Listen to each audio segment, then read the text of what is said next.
အားလုံးပဲမင်္ဂလာပါရှင်ချိုကိုကင်း channel မှာပြန်လည်ကြိုဆိုပါရရှင်ကျွန်မဒီနေ့ချက်ပြမယ့်ဟင်းလေးကတော့ကျုပ်ငပိကျက်ဟင်းလေးပဲဖြစ်ပါတယ်ရှင်အားလုံးပဲ like ပါကြည့်ရှုပေးကြပါအောင်နော်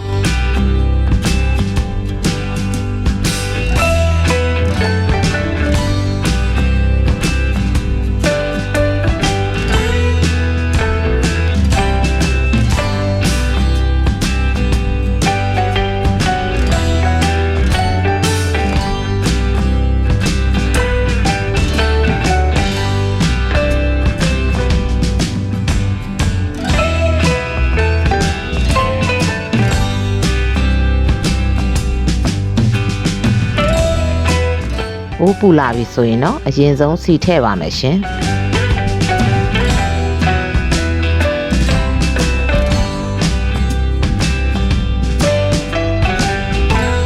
စီပူလာပြီဆိုရင်တော့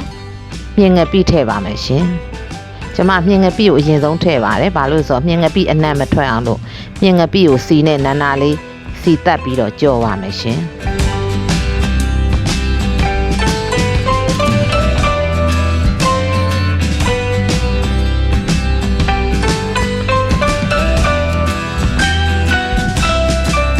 မွေပေးပါမယ်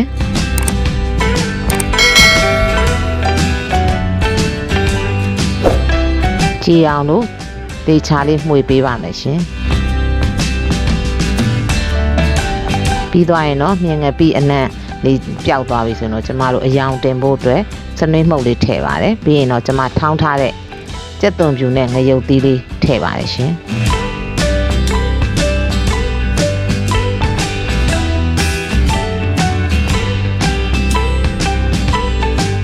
ပြီးရင်တော့နှံ့အောင်မှွေပေးပါမယ်စောစောအားထောင်းထားတဲ့ငရုတ်သီးနဲ့ကြက်သွန်ဖြူထောင်းထားတဲ့ခွက်ကလေးကိုကျွန်မရေလေးကျင်းထားပါတယ်ရှင်ငရုတ်ရေလေးပါအဲ့ဒီငရုတ်ရေလေးကိုထည့်ပြီးတော့ကျွန်မချက်ပါမယ်ရှင်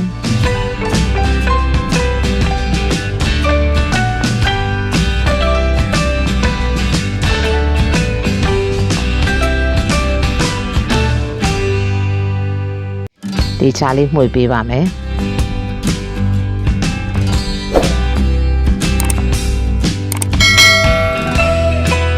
ပြီးသွားရင်တော့ကျမ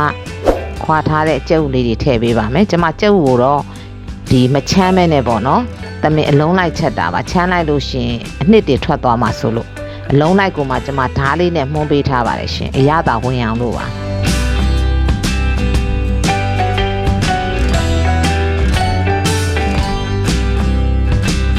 ပြီးရင်တော့အရသာအတွက်မပြရည်ရဲ့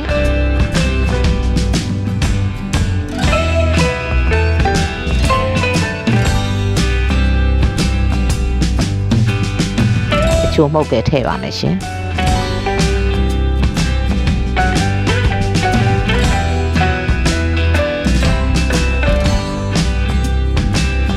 ပြီးရင်တော့အရသာဝင်အောင်လို့မှွေပေးပါမယ်နှံ့အောင်မှွေပေးပါမယ်ရှင်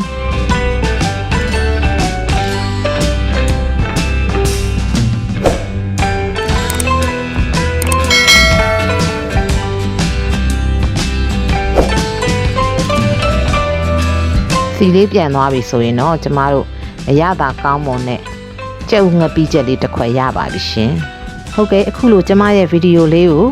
အဆုံးထိပြီးအောင်ကြည့်ရှုပေးတဲ့တယောက်ချင်းစီတိုင်းကိုအထူးပဲကျေးဇူးတင်ရှိပါတယ်ရှင်ကျမရဲ့ဗီဒီယိုလေးကိုကြည့်ရှုခြင်းနဲ့ဆိုရင်တော့ like and subscribe လေးလုပ်ပြီးတော့အားပေးခဲ့ကြပါအောင်နော်